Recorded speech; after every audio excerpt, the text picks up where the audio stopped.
हरियाणा में 6,36,000 से ज्यादा बीपीएल कार्ड्स काटे गए हैं। खाद्य आपूर्ति विभाग की ओर से डेटा जारी किया गया। विभाग की ओर से पिछले 3 महीनों में बीपीएल कार्ड्स को काटा गया है। अब देखिए, 46,14,604 परिवारों की आय 1,80,000 से कम थी। मई में 3,27,000 बीपीएल परिवारों के राशन कार्ड काटे गए। अब इस पे फरीदाबाद, पानीपत, करनाल में सबसे ज्यादा कार्ड्स कटे हैं। हरियाणा में खाद्य आपूर्ति विभाग की ओर से बड़ी संख्या में बीपीएल कार्ड्स काटे गए हैं। पिछले 3 महीनों में लगभग 6 लाख से ज्यादा के परिवारों के बीपीएल कार्ड्स काटे गए हैं। हम आपको जिलेवार तरीके से भी बता देते हैं कि आखिर किस जिले में कितने बीपीएल कार्ड्स जो है वो काटे गए हैं। और इसका मतलब साफ साफ ये होता है, बीपीएल लाइन जो होती है, बिलो पॉवर्टी लाइन के अंडर जो लोग आते हैं, 1,80,000 रुपए से कम आय वाले, उनके लिए कार्ड बनता है तो उनको सरकारी योजनाओं को उसमें लाभ मिलता है। लेकिन कई ऐसे परिवार हैं जिनके बीपीएल कार्ड्स को काट दिया गया है। कहाँ कितने बीपीएल कार्ड्स कटे हैं देखिए जरा ग्राफिक्स के जरिए। फरीदाबाद में 20,266, कुरुक्षेत्र में 10,278, रोहतक में 9,210, कैथल में 8,783, झज्जर में 7,715, फतेहाबाद में 6,172, भिवानी में 5,000 से ज्यादा, पलवल में 4,384, महेंद्रगढ़ में 2,768, पंचकुला में 2,785 कार्ड्स काटे गए हैं।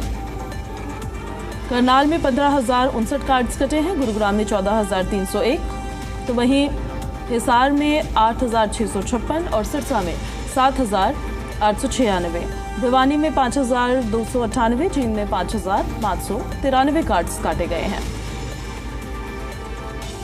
और हमारे सहयोगी हमारे साथ लगातार विजय बने हुए हैं, उनका अब हम रुख कर लेते हैं। विजय, एक बड़ा एक्शन लिया गया है। हालांकि ये सुविधा ही थी जो बिलो पॉवर्टी लाइन परिवार आते थे उनके लिए, लेकिन अब जो ये एक्शन हुआ है उससे असर कितना होता हुआ नजर आ रहा है? इससे जो स्टेट है उनके राजस्व को कितना फायदा होगा? देखिए, हरियाणा सरकार ने गरीबों के लिए खास योजनाएं चलाई हैं और सरकारी कोशिश यही है कि उसका जो लाभ वो भी गरीबों को मिले। क्योंकि पहले जो गरीबी रेखा की जो वार्षिक आय तय की गई थी वो 1,20,000 थी, उसको बढ़ाकर 1,80,000 किया गया ताकि ज़्यादा से ज़्यादा लोग इसका लाभ ले सकें।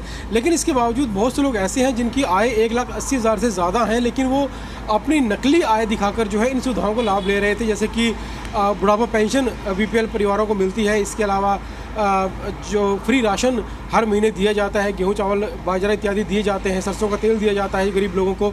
तो ऐसे लोग जिनकी आय ज़्यादा है लेकिन वो फिर भी इन मुफ्त सेवाओं का लाभ ले रहे थे। लेकिन सरकार की यही कोशिश है कि लाभ मिले लोगों को, लेकिन जो नकली गरीब है वो इस योजना का लाभ ना ले पाए, ताकि जो सरकार के संसाधन है वो सिर्फ गरीबों पर ही खर्च हो और गरीबों को इसका लाभ मिले।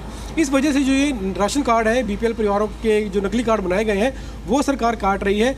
सभी जो खाते हैं उनकी जांच की जा रही है और जिन लोगों की आय 1,80,000 से ज़्यादा है उन लोगों के जो बीपीएल कार्ड है वो काटे जा रहे हैं, ताकि वो लोग इन योजनाओं का लाभ ना ले सकें। और जो वास्तविकता में जो लोग गरीब हैं, गरीबी रेखा से नीचे रह रहे हैं, जिनकी आय बहुत कम है, उनको ही ये लाभ मिले, ताकि उनका जो घर है उसको चलाने में सरकार मदद कर सके। जिस तरह से हर महीने गेहूं दी जाती है, सरसों का तेल दिया जाता है और दूसरा सामान दिया जाता है, पेंशन दी जाती है गरीब लोगों को, तो मुख्यमंत्री आवास और प्रधानमंत्री आवास के तहत भी मुफ्त प्लॉट या घर देने की योजनाएं हैं। तो इन योजनाओं का लाभ जो है वो सिर्फ जो असली गरीब है, जो वास्तविकता में गरीब व्यक्ति है, उसको मिल सके।